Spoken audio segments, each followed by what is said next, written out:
Hello students, एक बार फिर से आप लोग का बहुत बहुत स्वागत है हमारे ऑनलाइन प्लेटफॉर्म अविजन एसएससी बैंक एग्जाम्स पे।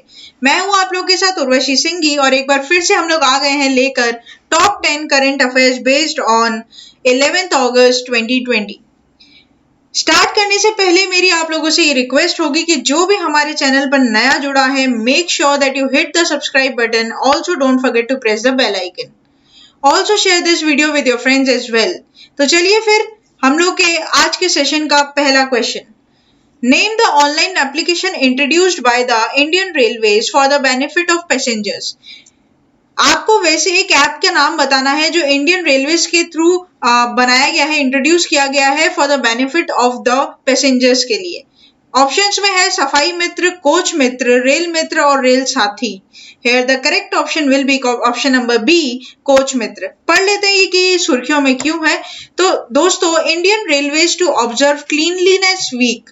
The Indian Railway is to observe Cleanliness Week between August 10, 2020 to August 15, 2020.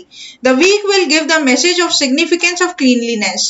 During the week, the Indian Railway is to launch special cleanliness drive that will focus on cleanliness in the stations, offices, tracks, work site, colonies and other areas in and around the railway stations. The drive will focus on the plastic waste collection from the tracks also. And इसमें ये बात भी बोली गई है कि trains में जो हमारे टॉयलेट्स होते हैं उनको भी अब बायो टॉयलेट्स बनाया जाएगा। तो काफी अच्छा एक इनिशिएटिव लिया गया है इंडियन रेलवेज के थ्रू। नेक्स्ट चलते हैं क्वेश्चन नंबर 2 के ऊपर, हु लॉन्चेस आत्मनिर्भर भारत सप्ताह। Here the options will be Narendra Modi, Amit Shah, Rajnath Singh and Ramnath Kovind. Here the correct option will be option number C, Rajnath Singh, जो कि क्या है, डिफेंस मिनिस्टर हैं हमारे इंडिया के। पढ़ लेते हैं इसके बारे में। The Defense Minister Rajnath Singh launched Atmanirbhar Bharat Saptah, which aims to shift the India towards local manufacturing and aid in Made in India initiative. The idea of the scheme is to give the importance to domestic production in the country. The idea of observing a week will provide impetus to the Atmanirbhar Bharat अभियान। तो ये कि बहुत ही अच्छा initiative लिया गया है और इसके जो चेयरपर्सन रहेंगे, जो इंचार्ज रहेंगे, वो रहेंगे हमारे डिफेंस मिनिस्टर, जिनका नाम क्या है, राजनाथ सिंह। ठीक है, रामनाथ कोविंद जी हमारे क्या है, प्रेसिडेंट है। प्राइम मिनिस्टर श्री नरेंद्र मोदी है और अमित शाह जो आपके house minister, right, home minister है। नेक्स्ट चलते हैं हम लोग क्वेश्चन नंबर 3 के ऊपर, who is the chairperson of the food Safety and Standards Authority of India. Here the options will be Neeta Singh, Amrita Rupani, Rita Titoria or Nisha Kishore. Here the correct option will be option number C, Rita Titoria. पढ़ लेते हैं कि ये क्यों सुर्खियों में है। तो no sale of junk food within 50 meters of school. The FSSAI has made the announcement to provide safe food and balanced diet to the children in school. The food referred to as HFSS, high in fat, salt and sugar, cannot be sold in the mess premises of the school canteens. तो ये बहुत ही अच्छा initiative लिया गया है दोस्तों कि school और कॉलेजेस के 50 मीटर के दायरे में और with in the canteens also आपको कोई भी जंक फूड अवेलेबल नहीं कराया जाएगा। तो ये आपका food and safety standards act भी आप लोग ध्यान रखिएगा, ये 2006 में आया था। चलते हैं अपन क्वेश्चन नंबर 4 के ऊपर, who is the second largest producer of silk in the world. India, USA, Europe, China. Here the correct option will be option number A, India. दोस्तों पूछ लेगा पहला कौन सा है, तो पहला आपका चाइना। ठीक है, पढ़ लेते हैं सुर्खियों में क्यों है। First silk training cum production center in Arunachal Pradesh. The Khadi and Village Industries Commission is to set up the first of its kind training cum production center of silk in the state of Arunachal Pradesh.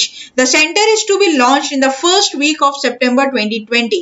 The KVIC will provide machinery such as hand looms, wrapping drums and silk reeling machines. The center is to provide training to 25 local artisans and will boost weaving activities in the region. तो ये भी एक बहुत अच्छा initiative है। Next चलते हैं question number 5 के ऊपर, who is the minister responsible for director general of civil aviation. Civil aviation का चेयरमैन का बेसिकली आप लोग को नाम पूछ रहे हैं यहाँ पर, तो शरद पवार, पीयूष गोयल, सुरेश प्रभु और उमा प्रभु। Here the correct option will be option number C, Suresh प्रभु। तो ये क्यों रिसेंटली सुर्खियों में है, तो दोस्तों सबको पता होगा कोझिकोड फ्लाइट जो एक्सीडेंट हुआ था, जहां पर एयर एशिया का जो विमान था वो 2 टुकड़ों में हो गया था, उसी की बात यहाँ पर करेगा। था India second table top plane crash in a decade has drawn the focus of authorities of these short runs that can challenge the best of pilots when the weather is bad. The Air India Express flight crashed after overshooting the runway of Kozhikode Airport in Kerala and Friday night, killing 18 people and injuries scores. A very similar accident at Mangalore Airport in 2010 killed 158 people. So this is also very important from exam point of view. Next चलते हैं question number 6 के ऊपर। What is the capital of Bangladesh? Dhaka, चत्तोरग्राम, बारिशाला, none of the above. Here the correct option will be option number A, Dhaka. ठीक है, Dhaka is the capital of Bangladesh। तो ये बात आप लोगों को यहाँ पे ध्यान रखनी है। देख लेते हैं कि ये क्यों सुर्खियों में है दोस्तों। तो Bangladesh constructs war memorial for Indian soldiers killed 1971. The Bangladesh government is to construct war memorial for Indian soldiers killed 1971 war. The memorial is to constructed in Ashuganj, Brahmanmaria bordering Tripura. This is mainly due to the significance in the Liberation War of 1971.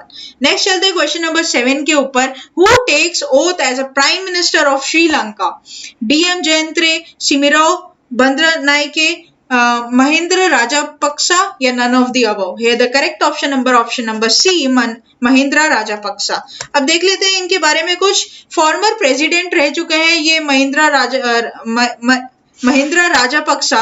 ये पहले क्या थे, पहले ये president रह चुके हैं और अब इन्होंने अपने पॉलिटिक्स के करियर में 50 साल भी पूरे कंप्लीट कर लिए हैं जुलाई 2020 में, और अब ये 24 साल की उम्र में ही मेंबर ऑफ पार्लियामेंट भी नियुक्त हुए थे, और अब इनको क्या बना दिया गया है, आपका प्राइम मिनिस्टर बना दिया गया है। प्राइम मिनिस्टर ये तीसरी बार बन रहे हैं और प्रेसिडेंट ये ऑलरेडी 2 बार बन चुके हैं। ठीक है, तो ये बात भी आप लोग को ध्यान रखनी है। नेक्स्ट चलते हैं question number 8। Who is the chancellor of university of Delhi?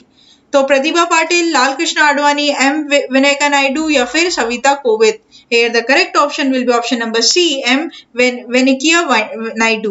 तो पढ़ लेते हैं इसके बारे में। Delhi university will give digital degrees online to pass outs. अब बेसिकली दोस्तों यहाँ पर जो सर्टिफिकेट्स दिए जाएंगे कोर्सेज के, वो ई सर्टिफिकेट्स दिए जाएंगे बिकॉज ऑफ दिस पैंडेमिक। पढ़ लेते हैं ना। Relieve those who graduated from Delhi university up till last year but did not receive their degrees. The Veracity has activated an online portal for issuance of digital degree certificates to speed up the process. The Delhi High Court has been informed. Okay, तो यहाँ पर एक ये initiative लिया गया है कि ये ई सर्टिफिकेट्स प्रोवाइड करेंगे। चलते हैं क्वेश्चन नंबर 9 के ऊपर। Who is the founder of Bharti Airtel? Sunil Bharti Mittal, Gopal Mittal, Vishnu Patel और Satish Puglia. Here the correct option will be Sunil Bharti Mittal. अब एयरटेल क्यों आपके सुर्खियों में है, तो दोस्तों भारती एयरटेल फटाफट अब अल्ट्रा फास्ट 4G लॉन्च करने वाला है अंडमान में, इसलिए इनका ये सुर्खियों में है। पढ़ लेते थोड़ा सा इसके बारे में। Bharti Airtel limited on Monday launched ultra-fast 4G services in Andaman and Nicobar Islands with the commissioning of submarine optical cable fire project. Airtel has become the first private telco to roll out the high-speed 4G services in the islands also. So this is a very good news and this can be part of the development of our country. Next चलते हैं question number 10 के ऊपर। Who is the governor of Gujarat? Acharya Devvrat, Om Prakash Kohli, कामला बेनीवाल और Balram झाकर। Here the correct option will be Acharya Devvrat. इनसे पहले जो थे वो थे ओम प्रकाश कोहली। तो ये क्यों सुर्खियों में है, तो दोस्तों गुजरात गवर्नमेंट ने फाइन इंक्रीज कर दिया है। जो भी पर्सन्स कोविड-19 के टाइम पे मास्क नहीं पहनेगा उसका अप टू ₹1,000 फाइन किया जाएगा। The Gujarat government has increase the fine for not wearing the mask in public places in the state ₹1,000 from 500 announced earlier. People who are spotted without mask in public places will have to pay ₹1,000 from 11 August. The fine from not wearing the mask in Gujarat has been raised to 1,000 from 11 August. Gujarat Chief Minister Vijay Rupani as पर set. तो दोस्तों ये थे कुछ important 10 current affairs based on 11 अगस्त 2020। आशा करते हैं कि आप लोग को सेशन अच्छा लगा होगा। अगर आपको सेशन अच्छा लगा है तो लाइक करना मत भूलिएगा और अपने फ्रेंड्स के साथ इनको शेयर करना बिल्कुल भी मत भूलिएगा। तब तक के लिए बने रहिए हमारे साथ। Thank you so much and have a nice day.